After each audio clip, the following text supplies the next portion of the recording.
Newly appointed Education Minister Shawn Edward plans to forge relationships with education stakeholders when he takes up the mantle of responsibility for the ministry. Edward has been officially appointed the Minister for Education, Sustainable Development, Innovation, Science, Technology and Vocational Training. He gave assurances of ensuring accountability for his stewardship of these portfolios. What I've been able to discern is that stakeholder participation would be critical to whatever successes we will be achieving in that particular ministry.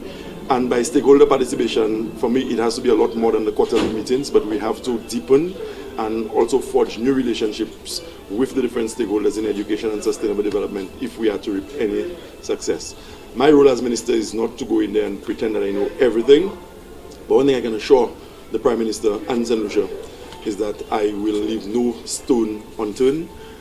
We have some very technical and well-paying positions in those two departments, and my role is to really get people to account for the positions that they hold and to ensure that at the end of it all, the children of St. Lucia, and by extension the people of St. Lucia, will benefit from whatever ministerial guidance I provide on behalf of the Cabinet. The pandemic sped up efforts to integrate ICT into education through virtual modules. Edward says the SLP will continue to provide devices to ensure the continuity of education for students. Whether we like it or not in St. Lucia, we are at least 10 years behind the developed world, in terms of how they're able to use technology in the daily routines of average citizens. And for us, we saw it as something very critical in the whole education drive. And that was justified just recently when the entire world was affected by COVID and children had to be instructed from home. And we saw that there was a serious problem with children not having the devices. So we are going to continue with the laptop program or providing smart devices for the children. But it is more than that. We also have to incorporate technology as an instructional aid. This is an imperative. This is not a luxury anymore.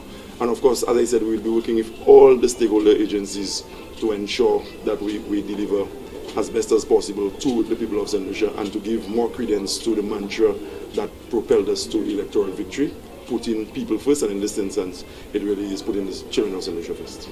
The Minister for Education and Technology expressed gratitude to Prime Minister Philippe J. Pierre for reposing his confidence in him to lead such a critical ministry.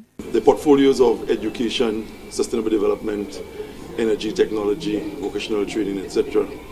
When you really look at it, it really is two ministries in one, two different departments, two different permanent secretaries.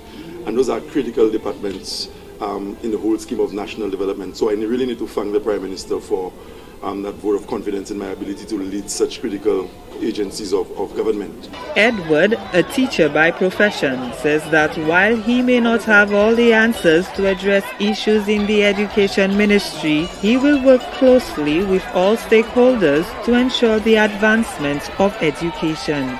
Gina Filippi, HTS News Force.